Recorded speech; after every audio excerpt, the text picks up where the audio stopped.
जय श्री राधे कृष्ण। वैशाख मास के शुक्ल पक्ष की नवमी तिथि को सीता नवमी का पर्व मनाया जाता है। सीता नवमी का पर्व इस साल 10 मई यानी कि आज है। तो आइए सुनते हैं सीता नवमी की कथा।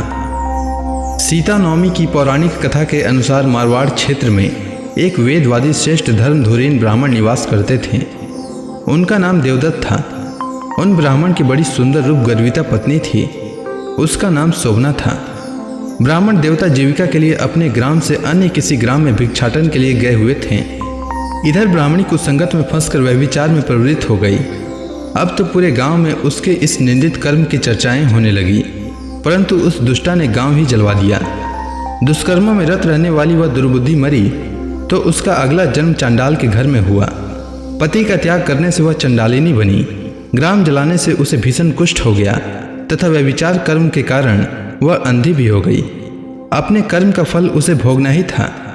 इस प्रकार वह अपने कर्म के योग से दिनों दिन दारुण दुख प्राप्त करती हुई देश देशांतर में भटकने लगी। एक बार देव योग से वह भटकती हुई कौशलपुरी पहुंच गई। संयोगवश उस दिन वैशाख मास शुक्ल पक्ष की नवमी तिथि थी, जो समस्त पापों का नाश करने में समर्थ है। सीता नवमी के पावन उत्सव पर भूख प्यास से व्याकुल वह दुखियारी इस प्रकार प्रार्थना करने लगी।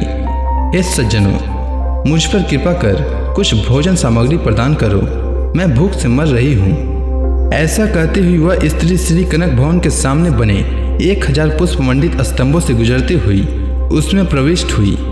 उसने पुनः पुकार लगाई, भैया कोई तो मेरी मदद करो, कुछ भोजन दे दो। इतने में एक भक्त ने उससे कहा, देवी आज तो सीता नवमी है, भोजन में अन्न देने वाले को पाप लगता है, इसीलिए आज तो अन्न नहीं मिलेगा। कल पारना के समय आना, ठाकुर जी का प्रसाद भर पेट मिलेगा। किंतु वह नहीं मानी। अधिक कहने पर भक्त ने उसे तुलसी एवं जल प्रदान किया। वह पापिनी भूख से ही मर गई। किंतु इसी बहाने अनजाने में उससे सीता नवमी का व्रत पूरा हो गया। अब तो परम कृपलानी ने उसे समस्त पापों से मुक्त कर दिया। इस व्रत के प्रभाव से वह पापिनी निर्मल होकर स्वर्ग में आनंद पूर्वक अनंत वर्षों तक रही। तत्पश्चात वह कामरूप देश के महाराज जयसिंह की महारानी कामकला के नाम से विख्यात हुई। जातिस्मरा उस महान साध्वी ने अपने राज्य में अनेक देवालय बनवाए, जिसमें जानकी रघुनाथ की प्रतिष्ठा करवाई। इस दिन जानकी स्तोत्र, रामचंद्राष्टकम, रामचरितमानस आदि का पाठ करने से मनुष्य के सभी कष्ट दूर हो जाते हैं। अतः सीता नवमी पर जो श्रद्धालु माता जानकी का पूजन अर्चन करते हैं, उन्हें सभी प्रकार के सुख सौभाग्य प्राप्त होते हैं। उम्मीद है आपको सीता नवमी की कथा अच्छी लगी होगी। धन्यवाद।